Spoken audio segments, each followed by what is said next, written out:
Qısaca formada mümkün qədər ən qısa formada mən bu prezentasiyada bəzi fikirlərimi bölüşəcəm. O fikirlər də çoxusu indiyə qədər tələbələrlə elədiyimiz söhbətlərin nəticəsidir də. Yəni hər dəfə mən fikir verirəm ki, tələbələrlə söhbət eləyəndə biz gəlirik eyni mövzuya çıxırıq. Hər dəfə eyni şeyləri mən bir də deməli oluram. Ona görə elə o fikirləri ümumiləşdirdim bu prezentasiyada. Qısaca olaraq onlara baxaq. Və sonra sizin suallarınız olarsa o suallarla müzakirə aparaq. Yarım saat 40 dəqiqədən çox yəqin ki çəkməz bu, mən belə düşünürəm. Sonra da yenə bir yarım saat civarı müzakirəyə ayıra bilərik və sonda da hədiyyələr olacaq. Hədiyyələri də yadıma salın mütləq. Deməli, əziz tələbələr, siz bu universitetə başlayan kimi biz dərhal sizə iqtisadiyyatın nə olduğunu çalışırıq öyrədək. Düzdürmü? Qıt resurslar və s. və s. Amma iqtisadçı kimdir sualı qalır qıraqda. Və bu sual qıraqda qalanda tələbələr artıq müəyyən müddətdən sonra iqtisadiyyatı sevməməyə başlayırlar. Dərsləri sevməməyə başlayırlar və dərsi də sevməyəndə avtomatik müəllimləri də sevməməyə başlayırlar. Ona görə də bir uçurum yaranır. Çox qəribə bir şeydir. Bu mövzuya fikir verən də az olub açığı indiyə qədər. Amma mən özüm şəxsən bu məsələdən əziyyət çəkmişəm deyə düşündüm ki, tələbələrlə ünsiyyət lazımdır. Tələbələrlə ünsiyyət lazımdır. Tələbələrlə ünsiyyət lazımdır ki, bu iqtisadçı kimdir və iqtisadiyyat belə deyək də, bir iqtisadçını necə professional bir mütəxəssisə çevirə bilər tipində bir kiçik bir müzakirə eləyək. Yəni, burada nə var? İqtisadçı kimdir? Sualı sadə görünə bilər, amma bunu biz əslində sadə bir şey kimi tam olaraq anlamamalıyıq. Bu kifayət qədər mürəkkəb bir sualdır. Ümumiyyətlə, peşə və iş anlayışını aydınlaşdırmalıyıq. Yəni, bunlar eyni şeylər deyil. Məsələn, siz bunu başa düşsəz, biraz bəlkə də daha yaxşı iqtisadiyyatı öyrənməyə həvəsli ola bilərsiniz. Bunlar eyni şeylər deyil. Gələcək iş imkanları ilə bağlı tələbələrin böyük əksəriyyətində böyük suallar olur. Görəsən, mən gələcəkdə kim olacam, nəçi olacam, harada işləyəcəm, nə qədər maaş alacam, nə qədər maaş almağı deyə bilmərəm. O, bizlik bir şey deyil, çünki siz keçmişsiniz artıq tələb təklifdən asılı olaraq əmək haqqı da dəyişir. Gələn il keçəcəksiniz, əməyin iqtisadiyyat bilərsiniz. Şəxsi keyfiyyətləriniz bəzi formada olmalıdır ki, əslində iqtisadçı kimi də özünüzü doğrulda biləsiniz. Universitetdə eləyə bildiyiniz və eləyə bilmədiyiniz şeylər var. Bəzi dərsliklər, kurslar və fəaliyyətlər var ki, onları yenə deyirəm, hər dəfə mən tələbələrlə necəsə görüşəndə təkrar danışıram. Deyirəm ki, məsəl üçün, filan dərslik var, bunu oxumaq lazımdır ki, yeri gələndə sizin müəyyən biliyiniz formalaşsın. Bu da bir ağrılı bir məsələdir. Kitab, dərslik oxumadan çox təəssüflər olsun ki, iqtisadiyyat sahəsində nəsə eləmək demək olar ki, mümkün deyil. Dərslik və dərslik olmayan digər kitablar, fərqi yoxdur. Mütaliəsiz iqtisadçı olmaq, yəni bu mümkünsüzdür. Deyək ki, başqa sahələrdə bəlkə də bu belə deyil. Kodlaşdırma, proqramçılıq. Kitab oxumağa bəlkə də o qədər də ehtiyac yoxdur. Özünüz eləyirsiniz, kimdənsə görürsünüz, öyrənirsiniz, düzdürmü? Belə, məsələn, siz formalaşa bilirsiniz. Amma iqtisadiyyatda bu belə deyil. İqtisadçı kimdir? Bax, biz iqtisadiyyatın nə olduğunu araşdırmışıq müəyyən qədər. İqtisadçı sizcə kimdir? Onda belə çıxır. Necə düşünürsünüz? Buyur, Fariz. Fariz deyirəm. Adı yadımdan çıxdı. Elmar, sorry. Birinci o əl qaldırdı çünki ona görə. Peşəkar, bəli. O nə deməkdir? İqtisadiyyatı çox yaxşı başa düşüb anlayan birisi. O nə deməkdir görəsən? Məsələn, necə başa düşürsünüz? Bir məsələyə müxtəlif tərəflərdən baxır. Müxtəlif tərəflərdən bir məsələni analiz elə. O məsələ nədir görəsən orada? İqtisadi problemlər. İqtisadi problem nə ola bilər məsələn? Tutalım, inflyasiya, işsizlik, düzdürmü? Görürsünüz, ümumi saxlayanda məsələləri biraz qaranlıq qalır adama. Ki, görəsən, söhbət nədən gedir? Biraz xüsusiləşdirəndə artıq aydınlaşır ki, aha, işsizliklə bağlı deyək ki, bir adam mütəxəssis ola bilər. Bəli, ola bilər. makroiqtisadçı. Deyək ki, bugün də bu haqda söhbət açacağıq. Belə bir vakansiya görmək azdır, nadirdir də. Yəni inflyasiya üzrə mütəxəssis axtarırıq, belə bir şey demək olar ki, olmur. Amma dolaylı formada bu işlərlə məşğul olan bir şəxs gedib dövlət məmuru ola bilər və yaxud da Mərkəzi Bankda işləyə bilər və yaxud da nazirlikdə işləyə bilər. Çünki makroiqtisadiyyat dövlət daha belə böyük çərçivə haqqındadır da. Yəni bir firma bunu çox nadir hallarda istəyə bilər. Ona görə də iqtisadçı deyəndə siz doğru deyirsiniz. Yəni dövlətin, cəmiyyətin, şirkətin, fərdin resurslarını necə idarə etdiyini, əmtəə və xidmətlərin istehsalı bölgüsü və istehlakı ilə bağlı tədqiqatçıdır sanki. İndi bu daha geniş tərifdir. Məsələn, sizin üstünlüyünüz ola bilər ki, daha çox makroiqtisadi yöndən tərif verəsiniz, o da olar. Mikroiqtisadi yöndən tərif verəsiniz, o da olar. İqtisadçının bir neçə tərifi var. Yəni siz bir neçə formada bunu tərif verə bilərsiniz. Yəni bu təriflər çox vaxt bir-birinə oxşar olacaq, amma biz artıq bir dəfə danışmışıq sizlə ki, iqtisadiyyat pulla bağlı deyil. İqtisadçı pulla bağlı qərarları çox da vermir adətən. Onun marağı stimullar, onun marağı, onun maraq dairəsi insanların verdiyi qərarlar və s. Məsələn, Keynes gələn il keçəcəyik sizlə bir yerdə. Bu kimdir bu şəxs? Bu dahi bir iqtisadçı olub vaxtilə. 3 nəfərdən biridir, dahi 3 iqtisadçıdan biridir. Və o həmişə deyirdi ki, əslində yaxşı bir iqtisadçı həm də bir tarixçidir, həm bir riyaziyyatçıdır, filosofdur, nə bilim, dövlət xadimidir və s. Bu biraz qorxuda bilər sizi. Məsələn ki, aha, gör nə qədər şeyi biz bilməliyik də, bu yaxşı bir şey oxşamır. Amma əslində yaxşı orta təhsil almış birisi, yaxşı universitet təhsil almış birisi zaten onları necəsə əhatə eləyəcək. Yəni bir tarixi bilikləri də olacaq onun, fəlsəfi bilikləri də olacaq. Düzdür, iqtisadiyyat fəlsəfəsi məsələn bizim fakültəmizdə keçilmir. Yox, daha doğrusu keçilir. Fəlsəfə keçilir. Onun içində iqtisadiyyata bir müəyyən qədər yer ayrılır, amma xüsusi olaraq iqtisadiyyat fəlsəfəsi mən bildiyim qədərilə yoxdur. Amma iqtisadi fikir tarixi var. Orada buna yer ayırırıq. İqtisadçı iqtisadi hadisələri və prosesləri öyrənən kəsdir. Daha ümumi, ən ümumi belə lap ümumi götürsək belə bir tərifdir. Yəni həm ümumi, həm xüsusi təriflər verə bilirik. Məsələn, Elşən müəllim mənim müəllimim olub. Hal-hazırda rektorun müşaviridir, həmkarımdır hal-hazırda, həm müəllifimdir.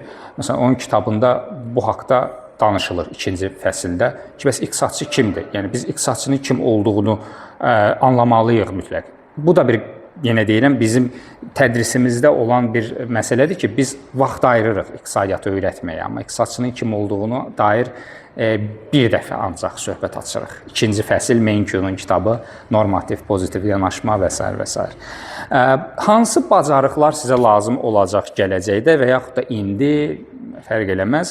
Nəzəriyyəni bilmək mütləq lazımdır. Bir çox hallarda nəzəriyyə, çox vaxt insanlar bunu bəyənmir. Deyirlər ki, nəzəriyyə lazımsız şeydir. Tələbələr əksər hallarda çəkinirlər, məsafə qoyurlar ki, bəs mən istəmirəm nəzəriyyəni öyrənmək və s. Amma nəzəriyyəsiz iqtisadiyyat bu, nəinki iqtisadiyyat, bütün sahələr əslində belədir. Xüsusilə iqtisadiyyatla bağlı mən təbii ki, fikir deyə biləcəm. Nəzəriyyəsiz iqtisadçı bilirsiniz nəyə oxşuyur? Yəni, sanki bir heykəltaraşsınız da, yəni bir heykəl qurmaq istəyirsiniz, amma lazım olan mərmər yoxdur, lazım olan daş yoxdur və s. Mənasız bir şeyə oxşuyur da, düzdürmü? Nəzəriyyəsiz heç cürə mümkün olmayacaq. Məlumatları təhlil etmək, bayaq təriflərinizdə də biraz danışdınız. Trendlər, tendensiyaları proqnozlaşdırmaq. Bu çox vacib məsələlərdən biridir, çox çətin bir şeydir. Təbii ki, gənc kadr bunu eləyə bilməyəcək, gərək biraz yetişsin, çox vaxt aparır. Mürəkkəb sosial-iqtisadi problemlərin həll edilməsi, bu biraz ümumi bir bacarıqdır, daha çox makroiqtisadçılara uyğun gəlir. Effektiv siyasət və strategiyaların hazırlanması hər iki mikro-makroya aid edilə bilər. Sistem yanaşmasının tətbiqi iqtisadçılar üçün çox önəmlidir. Yəni, tək tərəfli olmaqdan mütləq qaçınmaq lazımdır. Bu haqda da biraz bugün danışacaq. Baxın, burada məsələlər nədir? Çox rəsmi formada izahlar var burada. Deyək ki, iqtisadi hadisə, proseslər, onların öyrənmək, proqnozlaşdırmaq.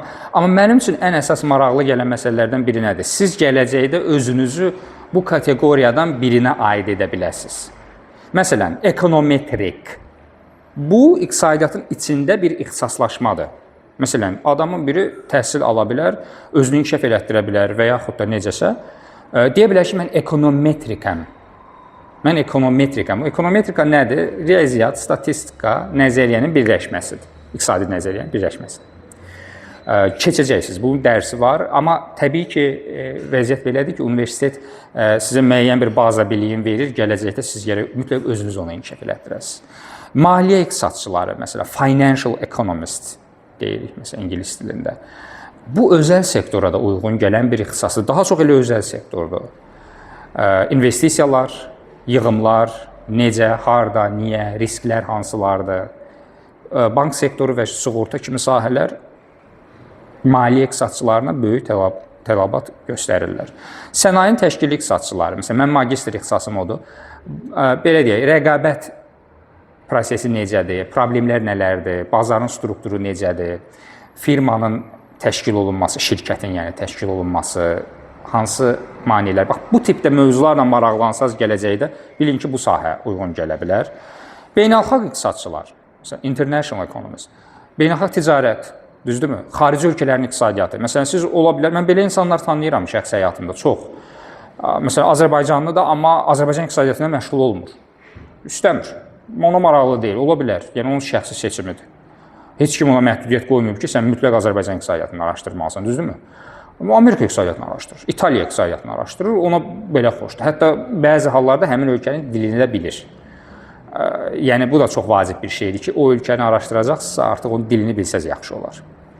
İngilis dili bəs eləmir təkcə. Əgər İngiltərə ilə məhdudlaşırsa, o başqa məsələ. Əmək iqtisadçıları, məsələn, əmək bazarı, iş həyatı, bunu araşdıran xüsusi iqtisadçılar var. Gələn il bunun dərsini keçəcəksiniz. Makro iqtisadçılar, mikro iqtisadçılar, bu daha ümumi kateqoriyadır. Mən makro iqtisadçıyam deyəndə biraz yenə də əmək bazarında iqtisadçılar çətinlik çəkə bilirlər bəzən. Amma yenə də artıq doğru yerdə, doğru vaxtda, doğru qərarlar verəndə bəlkə də o problemlər olmur. İctimai maliyyə iqtisadçıları nədir? Dövlət gəlir və xərcləri, dövlətin verdiyi qərarlar pulla bağlı. Artıq bu tip iqtisadçılar pulu, yəni dövlət vəsaitlərini bir resurs kimi qəbul edib elə araşdırırlar. Bildinizmi? Biz deyirik axı iqtisadiyyat pulla bağlı deyil, amma pul özü bir resurs ola bilir. Yəni İlk mərhələdə çox yaxşı bir şeydir ki, 4 ildən sonra, məsələn, siz özünüzü bunlardan birinə aid edə biləsiniz. İndi necə bunu eləmək lazımdır, bu haqda danışacaq. İqtisadçı kim deyil, pul meneceri deyil, bu haqda danışmışıq. Deyək ki, faiz dərəcələri nədir, gələn il keçəcəksiniz, bundan bağlı məlumatda olacaqsınız. Yəni, bunu araşdırandılar, amma təbii ki, bir çox qərar var ki, onlar verməyəcəklər. Araşdırıb, informasiya, data təqdim edəcəklər. Məsələn, bəzi qərarları ola bilər verməsinlər. Mühasib deyil iqtisadçı. Məsələn, çox halda bu cəmiyyətdə də belə bir şey var. Qeyri-müəyyənlik var ki, mütləq iqtisadçı həm də mühasibdir. Mühasiblə iqtisadçı o ayrı-ayrı şeylər. Çox qanlı formada mübahisələr eləmişəm bu haqda. Çünki bəzi mühasiblər özlərinə iqtisadçı deyirlər. Amma reallıq budur ki, xeyr, elə deyil. Yəni, indi artıq bunu 100% sübut eləmək də biraz çətindir, amma bu belə deyil. Hər şeyi bilən tipdə yanaşırlar bəzən iqtisadçılara ki, bu iqtisadçıdırsa, bayaqki tərifdə də gördükdə həm tarixçi, həm filosof və s. Bu belə deyil tam olaraq. Təbii ki, hər şeyi bilən deyil, çoxlu fərziyyələr, çoxlu nəzəriyyələr istifadə olunur, senari yanaşması deyilən bir şey var, belə olsa necə olar, belə olsa necə olar və s. Bunların hamısı haqqında müəyyən məlumatlar tədris vaxtı əldə edəcəksiniz. Bir də ki, ən mühüm məsələ, aydınlaşdırılması ən mühüm məsələ odur ki, bax, işlə peşə arasında fərqi nədir? Sizcə nədir? Bir insanın işi, bir insanın peşəsi. Nədir? Nə deməkdir görəsən? Necə bir fərqidir? Siz bilirsiniz, məsələn, bu haqda düşünmüsünüz? Bir insanın peşəsi və işi. Buyur.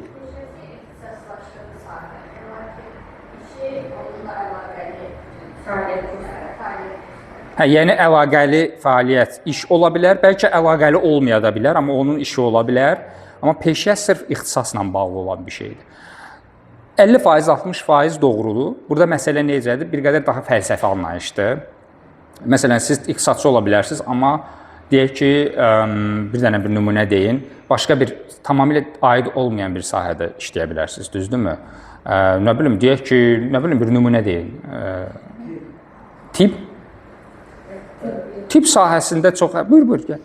Tibb sahəsində böyük ehtimal ki, bu biraz çətin məsələdir açığı. Tibb ixtisası və işi... İngilis dili müəllimi. İqtisadçısınız, amma yaxşı həm də ingilis dilini bilirsiniz, deyək ki, ingilis dili müəllimi işiniz. Bu sizin işinizdir. Məsələn, ona görə pul alırsınız, əmək haqqı alırsınız. Amma ola bilər ki, sizin peşəniz iqtisadçılıqdır. Amma tam olaraq bu da əslində bizə lazım olan bir şey deyil. Peşə deyəndə bir qədər daha daxili bir şeydir. Yəni insanın peşəsi odur ki, o işdən evə gələndə, yeri gələndə düşüncə tərzi hələ də nədirsə ixtisası onunla bağlı olur. Həyata da yanaşması bir qədər onunla bağlı olur. Onun şəxsi imzasıdır. Yəni bu çox fəlsəfi məsələdir. Hər kəs özünə görə tərif verə bilər buna. Yəni peşə imzanızı daşıyan dünyaya qoyduğunuz yaradıcı və ya intellektual səydir. Məsələn, bu bir qədər, buna görə pul almaya da bilərsiniz, əmək haqqı almaya da bilərsiniz, yəni yeri gələndə. Düşüncələriniz, dəyərlərinizin və kimliyinizin davamıdır. Yəni, bu artıq sizin daxilinizdədir. Məsələn, ən çox əziyyət çəkdiyimiz şey də budur. Tələbələr, məsələn, 4 il təhsil alır, 4 ildən sonra biz görürük ki, sırf əmək haqqı almaqdan ötürü çalışırlar. Amma o uğurlu bir gələcəyin təminatçısı deyil. Uğurlu bir gələcəyə heç vaxt aparmır. Siz ilişib qalırsınız ancaq maaş alan bir şəxs kimliyində. Çox pis bir şeydir, onu da deyim. Yəni, düzdür, mənim şəxsi fikrimdir, razılaşmaya bilərsiniz. Amma ixtisasınızı, indi iqtisadiyyat olması lap başqa bir şey olsun. 4 ildən sonra düşünə bilərsiniz ki, yox, mənə marketinq uyğundur. O da normal bir şeydir. Məcburiyyət yoxdur heç kimdə, düzdürmü? Amma marketinqdirsə əgər ixtisasınız, daha doğrusu peşəniz, o sizin sanki daxili dünyanızda bir yaşayan bir şeyə çevrilməlidir. Yəni, söhbət təkcə pul qazanmaqdan getməməlidir. Ümumiyyətlə, ali təhsil də belə olmalıdır əslində. Bizdə biraz elədir ki, daha çox tələbələr əmək haqqı, vakansiyalara baxır, sonra nə bilim, ondan sonra qərar verə bilirlər ki, deyək ki, mən filan ixtisasda işləyim. Amma əsl həqiqətdə ali təhsil biraz daha çox, ondan daha böyük olmalıdır. Belə bir anlayışla tanış oldum yaxın vaxtlarda, bu yaxınlarda ikigai, bəlkə eşitmisiniz. Yapon əsilli sözdür, ikigai. Məsələn, çox maraqlı bir şeydir, mən sizə deyim, çox bəyəndim. Niyə görə bəyəndim? Çünki bu, belə bir mürəkkəb görünə bilər. Orta məktəblərdə bizim vaxtımızda keçirdilər, Euler-Venn diaqramları. Məsələn, burada 4 dənə həlqə var. Deyək ki, bir həlqə sizin hansı işdə yaxşı olduğunuz həlqəsidir. İkinci həlqə nəyi sevirsiniz. Üçüncü həlqə dünyanın nəyə ehtiyacı var. Bir də nəyə görə pul ala bilərsiniz, ödəniş ala bilərsiniz, əmək haqqı ala bilərsiniz. Düzdürmü? Məsələ nədir? Bunların 4-ü də bir yerdə kəsilsə mükəmməl bir şeydir. Yəni ki, siz xoşbəxtsiz. Məsələn, indi bəzən onlar kəsişmir. Kəsişmirsə, deməli, bu da yaxşı bir xəbərdir. Çünki bilirsiniz ki, ən azından 4-ü də kəsişmir, bəlkə necəsə dəyişdirmək istəyə bilərsiniz, düzdürmü? Yəni, ola bilər nəyisə sevirsiniz və onda yaxşısınız. Bu, sizin üçün sadəcə passiondır da, yəni buna görə ödəniş almayacaqsınız. Bəlkə də dünyanın da buna ehtiyacı yoxdur. Amma ola bilər, siz bu işlə məşğul olmaq istəyirsiniz, hobbi kimi. Amma hobbi, gəlin, etiraf eləyək ki, cəmiyyəti yaşamaq üçün o qədər də effektiv bir şey deyil. Və yaxud da ola bilər, nəyisə sevirsiniz, dünyanın da buna ehtiyacı var, bəlkə də pul da ödəniləcək sizə, amma ola bilər ki, siz bunu yaxşı bacarmırsınız. Necəsə öyrənmişsiniz, ola bilər, lap yaxşı, amma yaxşı bacar. Comfortable, but feeling of emptiness. Rahat olacaqsınız, pul alacaqsınız, dünyanın buna ehtiyacı var, bəlkə də sevirsiniz o işi. Demirəm, amma peşəni, işi. Amma ola bilər ki, bir daxildə boşluq qalacaq ki, yox, nəsə çatışmır. Əlbəttə, nəsə çatışmır, çünki siz o işi yaxşı görə bilmirsiniz. Amma necəsə görürsünüz. Gündəlik, məsələn, gedirsiniz 8-də evdən çıxırsınız, axşam 8-də gəlirsiniz və s. və s. Heç sevmədiyim bir şeydir, açığı. Amma cəmiyyətin böyük hissəsi belə yaşayır. Böyük ehtimal ki, valideynləriniz arasında da belə tip həyat tərzi yaşamır. Buyurun. Bunu belə çox yaxşıdır. Bəli. Bunu çox yaxşıdır, amma istədiyim maaşı ala bilmirəm. Az əmək qalır və bu da onu stimuldan salır. Tamam. Bu almır. Yəni, baxmaq lazımdır ki, indi belə deyək, iqtisadçı olmağın bizim vaxtımızda çox ciddi mənada belə bir mövzuya fikir verirdilər. Alternativləri araşdırmaq və dəyərləndirmək. Bu aralar bu mövzu məsələn iqtisad yönümlü dərslərdə yoxdur. Ona görə orada bir boşluq yaşayırsınız. Alternativlər həmişə var əslində. Alternativləri araşdırmaq, o alternativlərin tələbi nədir? O tələbləri necə ödəmək olar, düzdürmü? Bu istiqamətdə məlumatlansaz, aşağı maaşlı işdən daha yuxarı maaşlı işə gedə bilər, keçid eləyə bilərsiniz. Hansı ki, yenə də o sizin o istəyinizə uyğundur, yaxşısınız o işdə, sevirsiniz o işi və s. və yaxud da peşəni və s. Bildinizmi necə? Yəni o belə deyək, alternativləri araşdırandan sonra siz özünüzdə artıq özünüz üçün bir yol hazırlaya bilərsiniz ki, mən necə edim ki, narazı qaldığım bu problemi həll edim. Bildinizmi? Bu belə bir şeydir. Əmək bazarı, yenə deyirəm, gələn il keçəcəksiniz, kifayət qədər dinamik bir anlayışdır. Seçimlər, alternativlər çox olur. Bəzi ola bilər məsələlərdə çox olmasın, bəzilərində, amma ən azından özəl sektorda nisbətən yaxşıdır. Alternativlər həmişə var, dinamikdir, effektivdir. O sualın cavabı biraz özünüzdən, özünüz gərək necəsə tapasınız. Yəni, çünki sizin qarşınızda olan şərtlər özünüz bilirsiniz hamıdan yaxşı, düzdürmü? Özünüz bilirsiniz ki, siz nəyi bir ayın içində öyrənib gəlirinizi düzəldə bilərsiniz. Amma yenə də o şərtlə ki, bu həlqələr bir xeyli bir-biri ilə kəsişsin. Bir yerdə balans pozulanda, natarazlıq yarananda nəsə bir problem yaranır. Məsələn, burada yazılıb satisfaction, but feeling of usefulness. Yəni, ola bilər ki, siz razısınız, amma belə deyək də düşünmürsünüz ki, faydalı bir işlə məşğul olursunuz. Excitement and complacency, but sense of uncertainty. Yəni, qeyri-müəyyənlik qalır. Bax, burada da 3 həlqə kəsişir, biri kəsişmir, düzdürmü? Bunların hamısı, bəzi həlqələr, məsələn, ödəniş ala bilmədiyiniz bir fəaliyyətlə məşğul olanda fikirləşəcəksiniz ki, çox möhtəşəm bir şeydir bəlkə də mən məşğul olduğum işlər, amma kasıbçılıqdır da, yəni, belə deyək.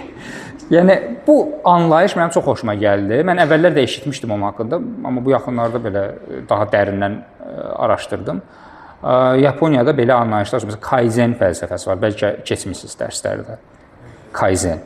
Kaizen nə deməkdir? Çox kiçik addımlarla, amma daim istədiyiniz şeylərə doğru getmək. Məsələn, fikirləşə bilərsiniz ki, siz gələcəkdə ekonometrik olmaq istəyirsiniz. Bunun tələbləri çoxdur və sizə elə gələ bilər ki, bugün bir səhifə kitab oxudunuz, əhəmiyyətsizdir. Düzdürmü? Elə görünür həqiqətən də. Amma bunu bir il eləsəz, düzdürmü? Hər il ərzində bir səhifə ekonometrik qaydası oxusaz, bir ilin sonunda Kaizen fəlsəfəsi deyir ki, siz artıq kəsilməz bir şeyi elədiyinizə görə ona yaxınlaşmış olursunuz. Bir dənə də bir şey deyim və bu istiqaməti yekunlaşdıraq. Belə bir jurnalist var idi Amerikada, Malcolm Gladwell. Onun 10.000 saat nəzəriyyəsi var idi. 10.000 saat. Belə bir araşdırma apardı və gördü ki, əgər bir şəxs bir şey əldə etmək istəyirsə, ona 10.000 saat vaxt sərf eləyibsə, 99% belə deyək, o sahədə o mütəxəssisləşəcək. Hətta o sahəni bilmirsə, o sahədə pisdirsə, nə bilim, istəmirsə və s. Yəni, nə dərəcədə razılaşarsınız bundan yoxsa yox, biraz sizin şəxsi məsələnizdir. Amma onun kitabı var. Onun kitabı var. Outliers. Outliers. Bax, bu kitabı mən bir dəfə oxudum çoxdan. Çox maraqlı bir kitabdır əslində. Düzdür, dili biraz rəsmidir sanki, çox rəsmi bir dili var kitabın, amma maraqlı fikirlər var. Tarixi sübutlarla göstərir. Filan kəs New Yorka gəldi, nə bilim, zavod açdı, orada bilmədiyi bir işlə 10.000 saat məşğul oldu və yaxud da bir başqası. Maraqlı bir şeydir. Müəyyən qədər deyim ki, bundan razıyam. Məsələn, vaxtilə bilmədiyim sahələri, pis bildiyim sahələri mən daha çox vaxt sərf edərək, yeri gələndə bir xeyli yəni düzəldə bildim. Gənclər üçün, tələbələr üçün bu vacib bir məsələdir. Gələcək iş imkanları ilə bağlı söz deyəndə spesifik olmaq lazımdır. Məsələn, özəl sektorla bağlı bir iqtisadçının hansı imkanları var qarşısında? Deyək ki, tələb anlayışını artıq bilirsiniz. Supply, demand, tələb, təklif. Tələb proqnozu deyilən bir istiqamət var. Özəl sektorların buna çox böyük ehtiyacı olur. Hər dövrdə, hər ildə və s. Əmin ola bilərsiniz. Marketoloqlar daha çox o işlə məşğul olur. Amma sizə əmin eləyim ki, çoxusu yaxşı məşğul ola bilmir. Marketoloqlar inciyə bilər. Amma daha elmi, daha iqtisadi nəzəriyyə ilə bu işlə məşğul olsaz, bəlkə də marketoloqlar da təbii ki, iqtisadiyyatdan öyrəndiklərini tətbiq edirlər. Amma mən sizə bir şey deyim, fərqləri görmüşəm mən. Gördüyüm fərqlər də ondan ibarətdir ki, iqtisadçıların yanaşmaları daha elmi ola bilir. Bəzi şeylər var ki, marketoloqlar o mövzulardan çəkinirlər. Dediyim kimi, ekonometrika məsələn. Marketoloqlar çox da o mövzu ilə məşğul olmur. Rəqiblərin təhlili, məsələn, rəqib dediyimiz, məsələn, deyək ki, bir şirkət var. Məsələn, Azerselin rəqibi Bakseldə tutalım. Azerseldə oturan bəzi mütəxəssislər Bakselin hansı qərarlar verdiyini analiz eləyir. Necə eləyir bunu? Düzdürmü? Sual çıxır ortalığa. Yenə də gələn il mikroiqtisadiyyatda oyunlar nəzəriyyəsi deyilən bir şey var. Onu keçəcəksiniz. O öz-özlüyündə ayrı bir sahədir, çox böyük bir sahədir. Rəqibin addımlarından və qərarlarından asılı olaraq mən necə qərar verməliyəm? Düzdürmü? Interdependence də deyirlər. Məsələn, bu, yenə deyirəm, mənim gördüyüm və başa düşdüyüm qədərilə əsasən iqtisadçının edə biləcəyi bir şeydir. Riyaziyyatçı və iqtisadçıların daha çox. İndi iqtisadçı, yenə deyirəm, biraz məsələyə daha zəngin kontekstdə yanaşa biləcək. Xərc-fayda analizi, bunu biz müəyyən qədər keçdik sizlə 10-cu fəsildə kənar təsirlər mövzusunda. Belə mövzular, belə təhlillər çoxdur və çox lazım olur daha doğrusu. Özəl sektorda da, dövlət sektorunda da. Bir də makro monitoring. İqtisadi trendləri izləmək və maliyyə qərarlarına təsirini qiymətləndirmək. Hər firmada, hər şirkətdə bu yoxdur. Burada belə bir vakansiya vaxtı ilə çıxmışdı qabağıma. Senior Economist within Macroeconomic Research Paşa Holding. Paşa Holding şirkətdir, amma makro iqtisadiyyatla bağlı bir vakansiya elan eləyib və onlarda xüsusi bir şöbə var idi, səhv xatırlamıramsa. Bəlkə də indi də var, açıq, uzun müddətdir izləmirəm. Və xüsusi insanlar, xüsusi mütəxəssisləri götürürlər ki, şirkət olsalar da makro iqtisadiyyatı dərindən bilsinlər ki, öz müştərilərinə qarşı və yaxud da potensial müştərilərinə qarşı lazım olan düzgün qərarlar versinlər. Və yaxud da SOCAR-da çox tez-tez qabağıma çıxırdı bir ara. Aparıcı iqtisadçı, kiçik iqtisadçı və s. belə tipdə vakansiyalar olurdu. Məsələn, bax görürsünüz, beynəlxalq hava limanı iqtisadçı axtarır, tutalım, Gəncədə. Optimallaşdırma deyilən bir şey var ki, bu hər bir iqtisadçının görməli olduğu bir işdir. Düzdür, mən bir şeyə etiraf edeyim ki, təkcə universitet dərsləri ilə bunu yaxşı bilmək mümkün deyil. Özünüzün üzərinizə də çox şey düşür. Onunla bağlı mən bəzi şeyləri bugün deyəcəm sizə. Öz üzərinizə düşürsə nə etməyə lazımdır? Amma iqtisadiyyat üzrə vakansiya yoxdur demək, bu biraz düzgün deyil. Yəni, bizim tələbələr arasında bu çox populyar bir fikirdir. İqtisadiyyat vakansiyası yoxdur, nə bilim, biz tapa bilmirik, iqtisadiyyat mənə lazım deyil. Bu, mənə dəymə, məndən dərs soruşma, mənə 51 bal yaz, keçin və s. Belə şeylər, belə trendlər var, bilirsiniz, bu yaxşı bir şey deyil. Yəni, bizim fakültəmizdə belə şey olmamalıdır. Başqa bir nümunə, dövlət sektorunda daha əslində çox olur imkanlar. Görürsünüz, bir qədər daha zəngindir. Məlumatları idarə edən şəxslər bəzən iqtisadçı olur. Böyük big data anlayışı var, bəlkə eşitmisiniz. Böyük həcmdə məlumatları idarə etmək. Məsələn, vətəndaşların məlumatları ola bilər. Bu məlumatların iqtisadi yönləri ola bilər. İqtisadiyyatla bağlı gəlir, xərc, pensiya və s. Belə şeyləri idarə etmək. Sosial rifahla bağlı, yadınızdadır biz keçmişdik, consumer surplus, producer surplus, istehlakçı və istehsalçı izafi dəyəri. Onunla bağlı müəyyən işlər olur. İqtisadi siyasət tədbirləri görülməli olur bəzən. Qiymətlərin idarə olunması, qiymət maksimumu, qiymət minimumu yadınızdadırsa. Belə işlər var. Bunlar hamısı realdır. Sadəcə bilirsiniz, bu ictimaiyyətə nə dərəcədə açıq olur. Yəni, bu özəl sektor kimi reklam olunan işləri deyil. Bunun da öz səbəbləri var təbii ki. Milli iqtisadi siyasət tədbirləri, siyasət analizi, yəni economic policy, siyasət deyəndə iqtisadi siyasət nəzərdə tutulur. Bir iqtisadi siyasət tətbiq oluna bilər, sənaye ilə bağlı, kənd təsərrüfatı ilə bağlı. Onunla bağlı müəyyən təhlillər aparmaq. Çox vacib bir yeri gələndə istiqamətdir. Belə kadrları mən tanıyıram. Çoxsu da etiraz, yəni heç nədən narazı deyil. Həm gəlir baxımından razıdırlar, həm də öz mövqelərindən razıdırlar. Yəni ki, dövlət orqanlarında belə işlər çoxdur. Büdcənin planlaşdırılması, tənzimləyici icma, qanunların yəni təsirini, belə qurumlar var.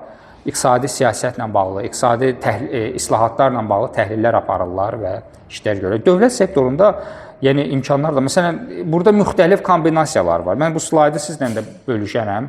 Düzdür, elə də dərin və zəngin slayd deyil əslində, amma yəni baxmaq üçün yaxşıdır. Deyək ki, siz statistikanı yaxşı bilsəniz gələcəkdə dövlət büdcəsi və yaxud da dövlətin iqtisadi siyasəti ilə bağlı müxtəlif yəni birlikdə müxtəlif işlər görə biləcəksiniz.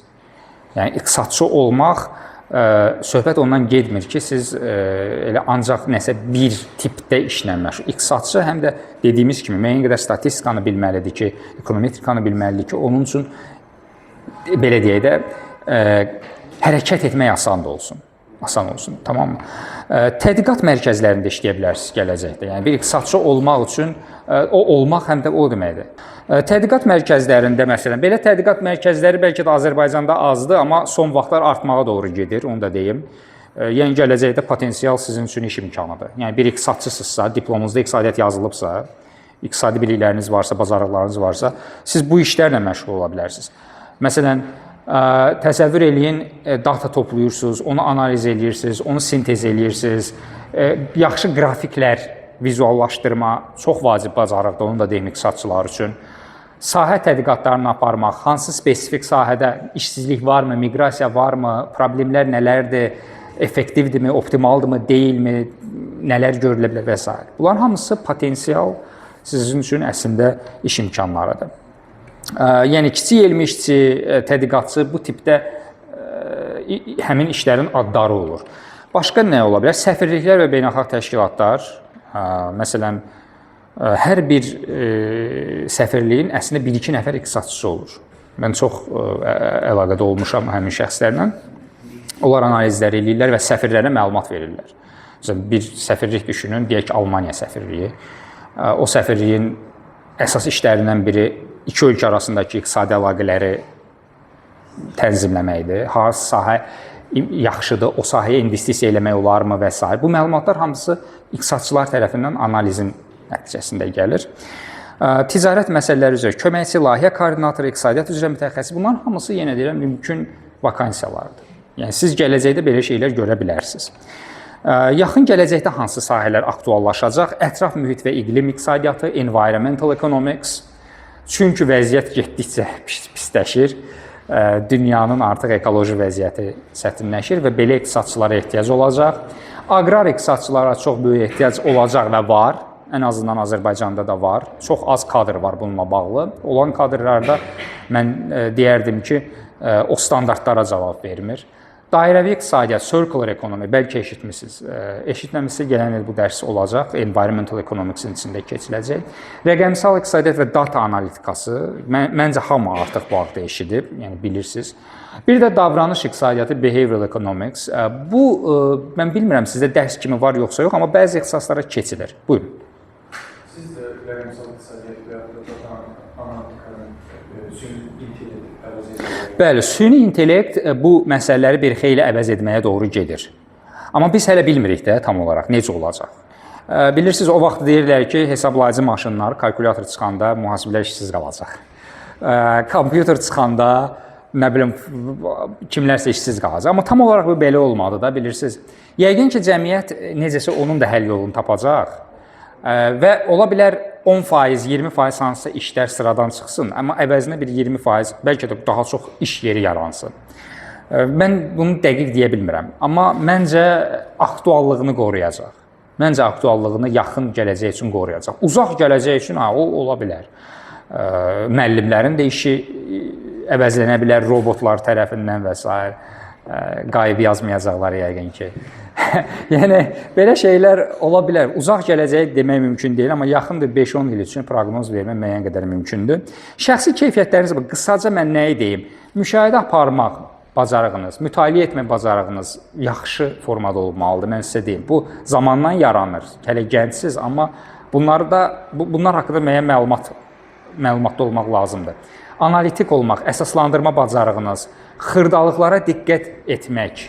Məsələn, mən özüm xaricdə doktorantura təhsil aldım və həmin təhsil ərəfəsində o qədər o xırdalıqlara fikir verməyə məcbur oldum ki, artıq çox xırda bir şey mənim üçün necə deyim, prioritetdir də. Məsələn, hardasa vergülü səhv qoydu. Belə məqalə olmaz məsələn mənə deyilib. 1-2 dəfə olandan sonra artıq öyrənirsən. Soyuqqanlı olmaq, burada hərf səhvi var. Soyuqqanlı olmaq. Məsələn, iqtisadçılar emosional əslində olmamalıdırlar. Mən onu da deyim. Niyə görə? Çünki bəzən iqtisadçılar iqtisadçı olduqlarını unuda bilirlər.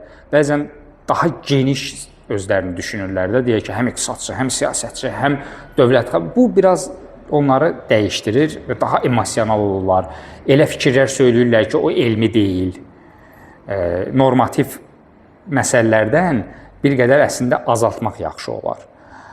Normativ bəyanatlarda lazımdır yerində, yersiz formada yox. Etik prinsipləri məsələn unutmaq olmaz. Bəzən etik məsələlərə fikir verilmir. Normativ pozitiv yanaşmalar arasında dəqiq sərhəd çəkmək, müzakirə və mübahisələrə açıq olmaq, məsələn, nə isə müzakirə, mübahisə etmək, bu düzdür. Bəzi iqtisadçılar fikirləşirlər ki, iqtisadiyyatda mübahisə etməyin yeri yoxdur. Çünki deyək ki, bir şeyi riyazi olaraq siz orada ifadə eləmisinizsə, hansısa bir düsturla, qrafiklə, burada mübahisə ediləsi nə var ki? Ya hədir, ya yoxdur. İndi bu, bəzi mövzularda bu belədir, bəzi mövzularda məncə bu belə deyil. Bir də tənqidi düşüncə tərziniz. Bu çox lazımlı bir şeydir. Yəni sizin sabahsı gün hansısa iş yerində iqtisadçı kimi qabağınıza bir problem qoyulsa, siz baxa bilərsiniz ki, bunun həlli görəsən A-dır, yoxsa B-dir, yoxsa bəlkə C-dir. Niyə görə C-dir? Bildinizmi? Yəni tənqidi yanaşmaq lazım gələ bilir. Universitetlə bağlı, universitet sizə müəyyən şərait yaradır, yaxşı iqtisadçı olmaq istiqamətində. İnteraktiv ünsiyyətiniz olur, müəllim-tələbə şəbəkələriniz olur, tanıyırsınız bir-birinizi, sosial çevrələr yaranır. Akademik mühit var universitetlərdə, düzdürmü? Kitablar istifadə edirik, nə bilim, müəyyən bir sənədli film videoları istifadə edirik, nə bilim, və s. və s. Müəyyən bir akademik mühit var.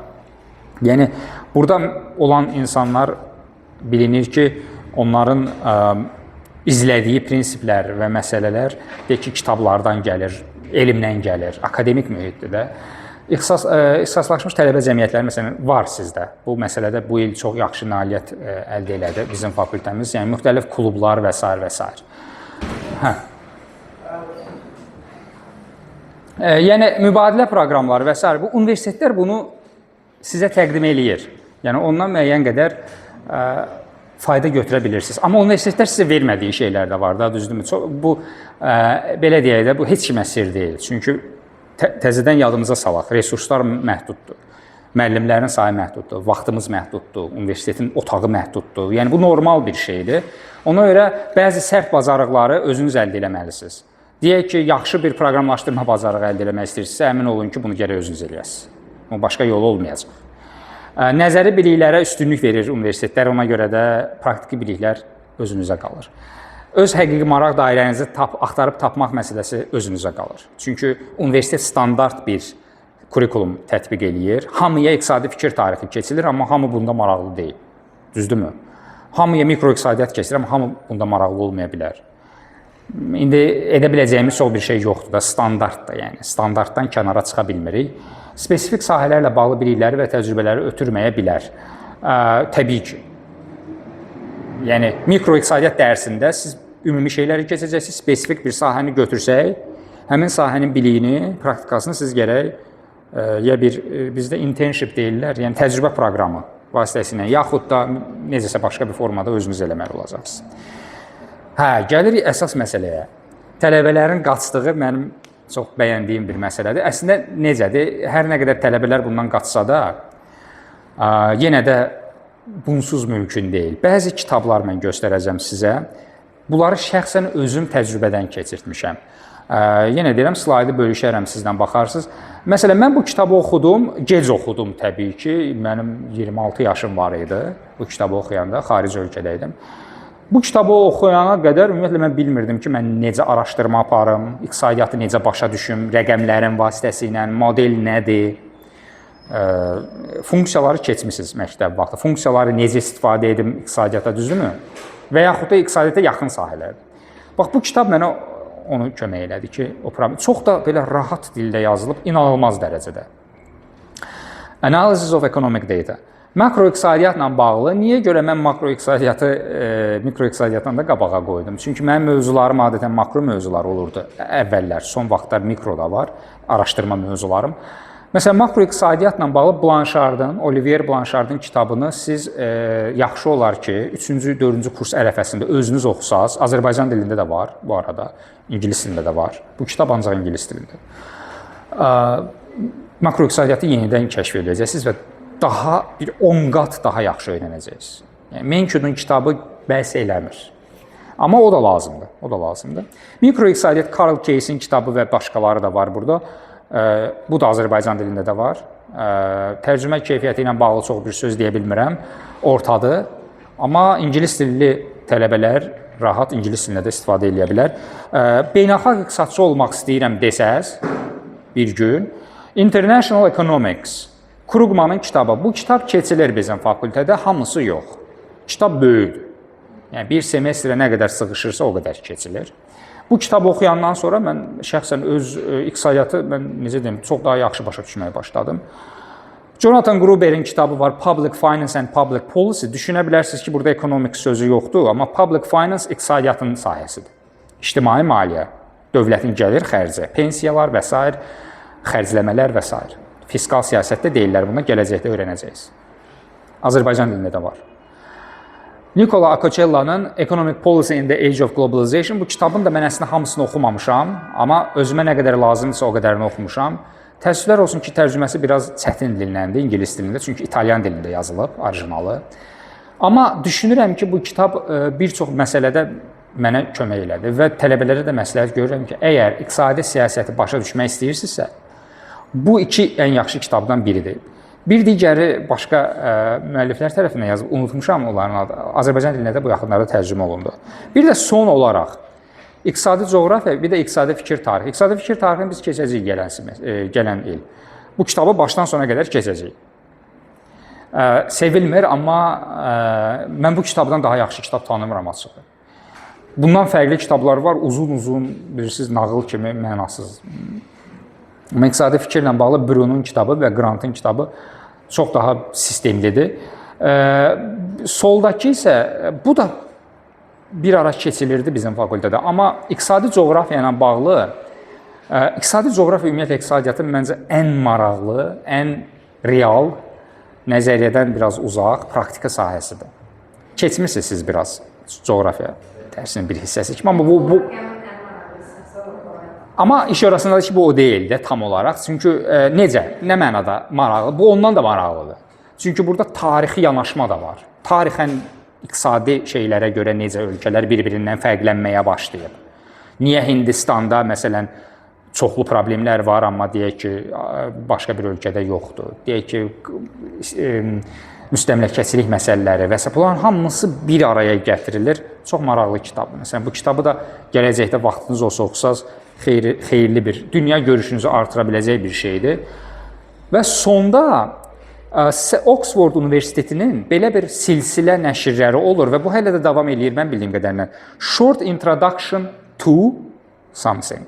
Yəni, mən iqtisadiyyatla bağlı olanları seçmişəm. Mikroiqtisadiyyat, iqtisadiyyatın özü, Adam Smith, Environmental Economics, Behavioral Economics, bir də oyunlar nəzəriyyəsi, Game Theory. Bu kitablar o qədər sadə dildə mövzuları sizə izah eləyir ki, siz onu oxuyandan sonra mümkün deyil ki, başa düşməyəsiniz.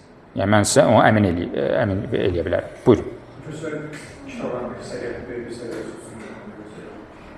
B1, A1, A2, B1, B1, B2 heç olmazsa B2. B1 indi bilirsiniz necədir? İndi dünya da dəyişib. Yəni, siz kitabı oxuyanda hansısa sözü bilməsəz tərcümə eləyə bilərsiniz rahatlıqla və yaxud da hansı cümləni başa düşmədiniz, atın Gemini və ya ChatGPT qoy sizə kömək eləsin. O mənim ingiliscəm B1-dir və ya A2-dir, mən istəmirəm, onu məncə ehtiyac yox. Əsas odur ki, yaxşı bir sual çıxırdı ortalığa, mütaliə qabiliyyətini necə inkişaf elətdirək ingilis dilində? Çox sadə cavabı var. Bəli, daha çox mütaliə ilə. Yaxşı danışıq qabiliyyətini necə inkişaf elətdirək? Daha çox danışaraq. Yaxşı yazı qabiliyyətini necə inkişaf elətdirək? Yəni, bunun başqa yolu yoxdur. Siz o atılırsınız hovuza, üzməyi öyrənməlisiniz. Onu düşünməyin ki, bu prosesin başlanğıc nöqtəsi var. Başlanğıc nöqtəsi yoxdur. Son nöqtəsi də yoxdur. Yəni kitab oxumaq, özünüzü inkişaf elətdirmək daimi baş verir. Bu kitablar açığı mən düşünürəm ki, olduqca vacib kitablardır. Bu kitablar düzdür, çoxdur. Mən sizə demirəm hamısını bir ildə oxuyun və yaxud da 4-cü kursun axırına qədər. Yox, birini seçə bilərsiniz. Məsələn, düşünə bilərsiniz ki, sizə beynəlxalq iqtisadiyyat çox maraqlı gəlir, bilmək istəyirsiniz və ilk vaxtlarda çətin də gələcək sizə, amma elə onun gözəlliyi onun çətinliyindədir də. Yəni belə deyək, o çətinliyin içinə girmək lazımdır. Bu kitab sizə hələ çətin gəlirsə, real iş həyatında necə olacaq? Düzdürmü? Heç olmasa birinci bu çətinliyi aşın, sonrası daha rahat gəlsin. Yəni birini seçib fokuslana bilərsiniz. Marağınız nəyədir? Ona uyğun. Bəzi kurslar, sizin ən çox verdiyiniz sual, biz sertifikat hardan tapaq? Sertifikat yoxdur. Mən mühasibat sertifikatı alıram, maliyyə sertifikatı alıram, amma iqtisadiyyata aid sertifikat yoxdur. Bəlkə də bilmirəm, sizdə xatırlamıram sizin qrupdan o sual mənə gəlib yoxsa yox, amma başqa qruplarda çox olur. Belə deyək, iqtisadiyyatda ixtisaslaşmış sertifikatlar var, amma bunlar xarici ölkələrin öz daxili auditoriyasına hesablanmış bir şeydir.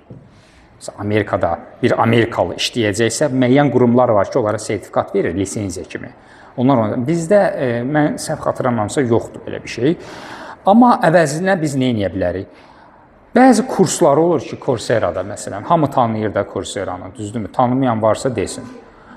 Coursera saytlı kurslar olur orada. Müxtəlif maraqlı kurslar var ki, məsələn, mən o kursları özüm izləyəndən sonra düşündüm ki, yəni mən artıq başqa birisiyəm. Onlardan biri bax budur. Model thinking. Model anlayışı iqtisadiyyatda hədsiz vacibdir. Biz modellər qururuq, o modellər izah eləyir prosesləri, düzdürmü? Funksiyalar.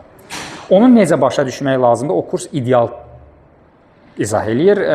Scott Page tərəfindən Michigan Universitetinin pulsuzdur. Yəni sadəcə sertifikat əldə etmək istəsəz pul ödəyirsiniz və yaxud da financial aid var. Kömək ala bilirsiniz. Pulsuz bəzi sertifikatları verə bilirlər. Perry Mehrling, Economics of Money and Banking. Bu şəxsin kurslarını izləyəndən sonra, videolarını izləyəndən sonra mən açığı bank sahəsi mənim sahəm deyil, amma çox önəmli bir sahədir iqtisadiyyat üçün.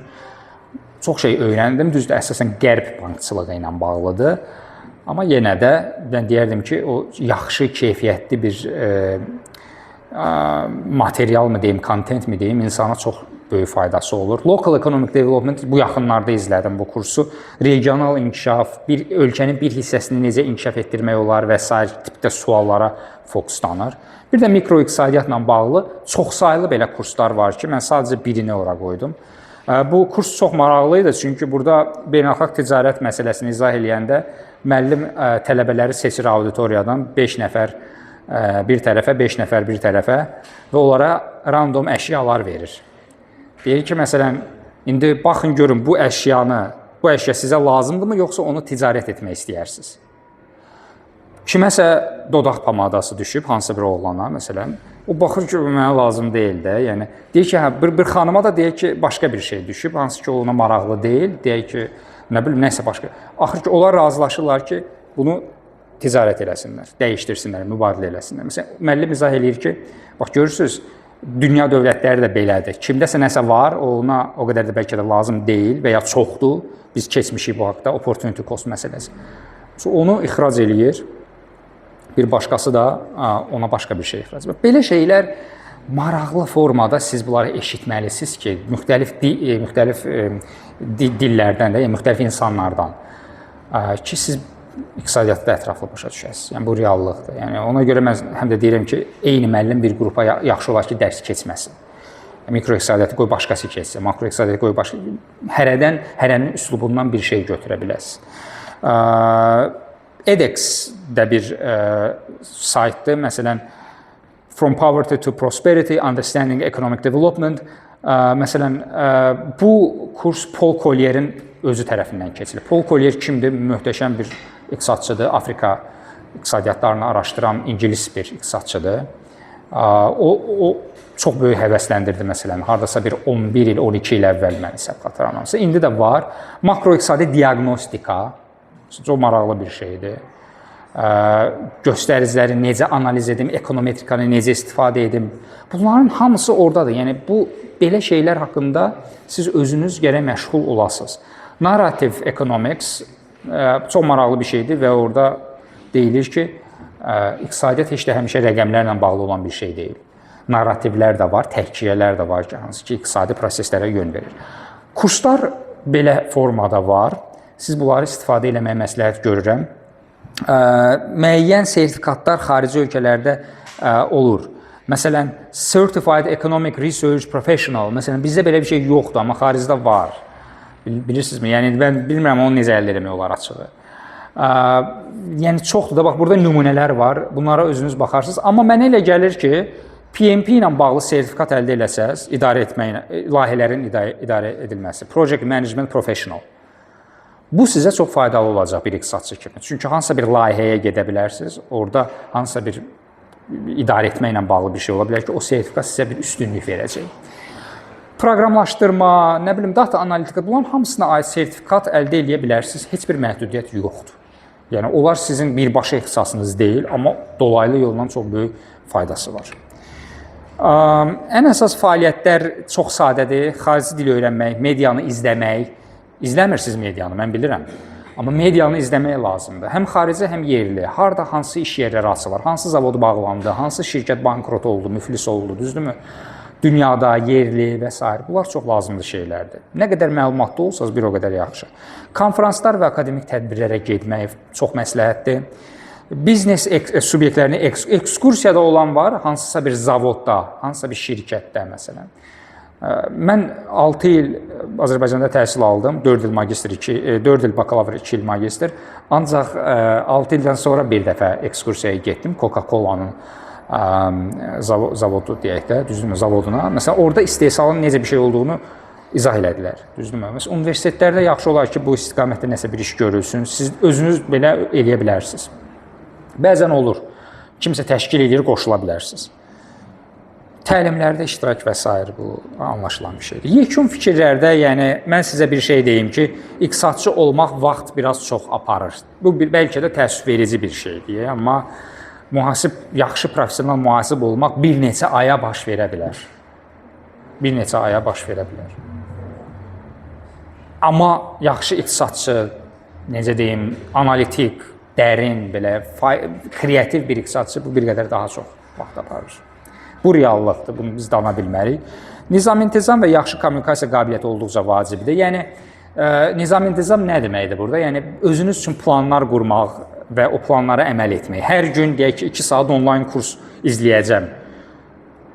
Və onu uğurla yekunlaşdırsaz, sertifikat alsaz və yaxud da almasaz, ən azından bilikləriniz olsa, siz əmin olun ki, nizam-intizamla bağlı yaxşı bir uğurunuz var. Nizamlı olmazsaz onu eləyə bilməzsiniz zaten.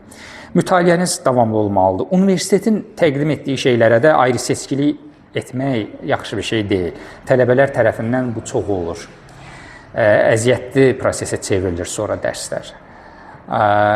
Xarici universitetlərə gedək, məsələn, xəyalən. Gedək İngiltərəyə, məsələn, çox populyar bir universitetinə, Oxforda və ya Cambridge universitetinə və orada deyək ki, mən bu dərsi oxumaq istəyirəm və ya bu ixtisasa sahib olmaq istəyirəm, çünki böyük pullar qazanmaq istəyirəm. Sizə gülərlər.